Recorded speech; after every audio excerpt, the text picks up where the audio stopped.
الراسخين، فإن من دخل في العلم وحده خرج وحده، كما قال الإمام الشافعي رحمة الله عليه، فينال بركة العلم بمجالسة أهله ويأخذ العلم عنهم، ولا يكتفي بفهمه وحده فتكثر أخطاؤه.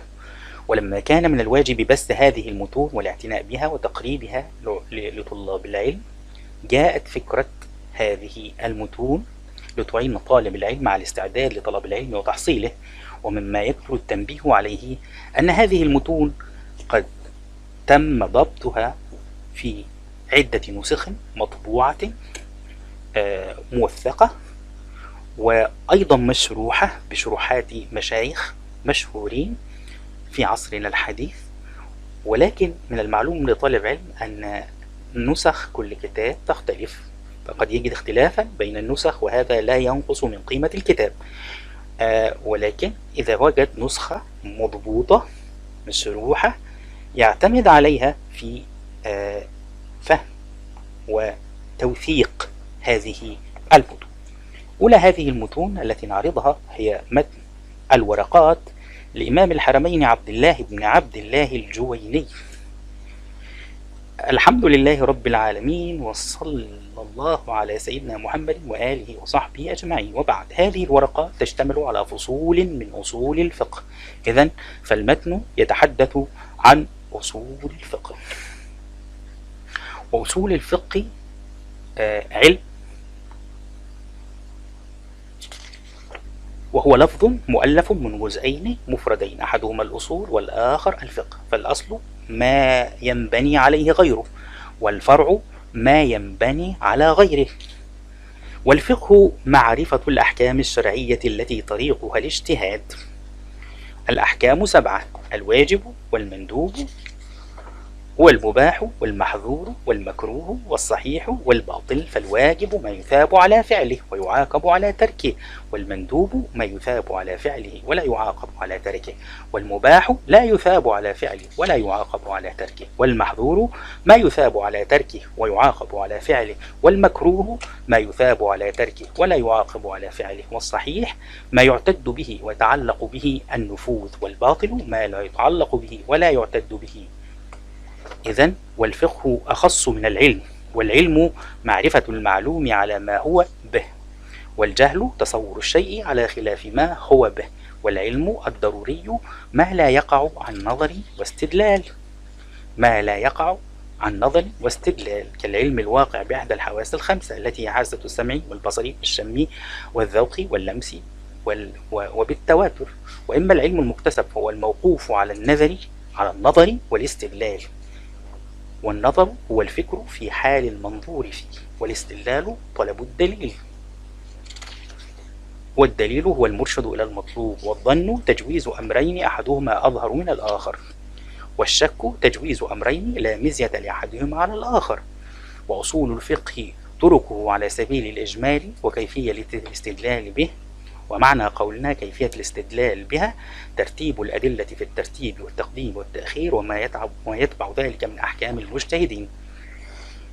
أبواب أصول الفقه. من أبواب أصول الفقه أقسام الكلام والأمر والنهي والعلم والخاص والمجمل والمبين والظاهر والمؤول والأفعال والناسخ والمنسوخ والإجماع والقياس والأخبار والحظر والإباحة وترتيب الأدلة وصفة المفتي والمستفتي وأحكام المجتهدين.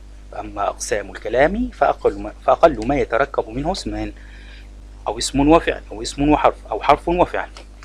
والكلام ينقسم إلى أمر ونهي وخبر واستخبار، وينقسم أيضا إلى تمن وعرض وقسم. ومن وجه آخر ينقسم إلى حقيقة ومجاز. فالحقيقة ما بقى في الاستعمال على موضوعه، وقيل ما استعمل فيما اصطلح عليه من المخاطبة. والمجاز ما تجوز به ما تجوز به عن موضوعه. فالحقيقة إما لغوية أو شرعية أو عرفية.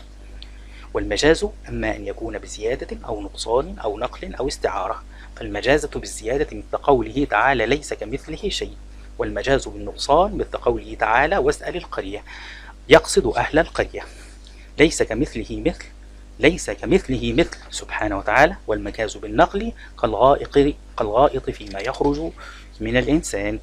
والمجاز بالاستعارة قول تعالى جدار يريد أن ينقض، ليس له إرادة، يعني هو ليس له إرادة، ولكن الجدار يريد أن ينقض. والأمر استدعاء الفعل بالقول ممن هو دونه على سبيل الوجوب، وصيغته افعل، وهو عند الإطلاق والتجرد عن القرينة تحمل عليه، إما ما دل الدليل على أنه المراد منه الندب أو الإباحة، ولا يقتضى التكرار على الصحيح إلا ما دل الدليل على قصد التكرار ولا يقتضي الفور. والأمر بإيجاد الفعل أمر به، وبما لا يتم الفعل إلا به، كالأمر بالصلاة أمر بالطهارة المؤدية إليه. وإذا فعل يخرج المأمور عن العهدة، وإذا فعل يخرج المأمور عن العهدة.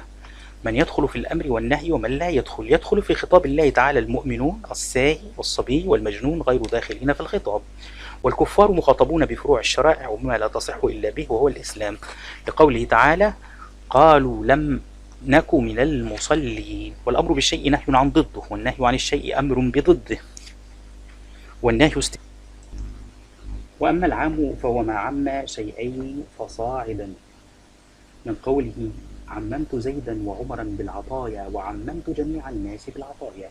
وألفاظه 4: الاسم الواحد المعرف بالألف واللام، واسم الجمع المعرف بهما، والأسماء المبهمة كمن في من يعقل، وما فيما لا يعقل، وأي في الجميع، وأين في المكان، ومتى في الزمان، وما في الاستفهام والجزاء وغيره، ولا في النكرات. والعموم من صفات النطق، ولا تجوز دعوى العموم في غيره من الفعل وما يجري مجراه. والخاص يقابل العام. والتخصيص تمييز بعض الجملة، وهو ينقسم إلى متصل ومنفصل. فالمتصل الاستثناء والتقييد بالشرط والتقييد بالصفة. والاستثناء إخراج ما لولاه لدخل في العام، وإنما يصح بشرط أن يبقى من المستثنى منه شيء. ومن شرطه أن يكون متصلا بالكلام، ويجوز تقديم الاستثناء على المستثنى منه، ويجوز الاستثناء من الجنس ومن غيره. والشرط يجوز أن يتأخر عن المشروط، ويجوز أن يتقدم عن المشروط. والمقيد بالصفة يحمل عليه المطلق كالرقبة قيدت بالأيمان في بعض المواضع، وأطلقت في بعض المواضع، فيحمل المطلق على المقيد. ويجوز تخطيط الكتاب بالكتاب، وتخصيص الكتاب بالسنة، وتخصيص السنة بالكتاب، وتخصيص السنة بالسنة، وتخصيص النطق بالقياس.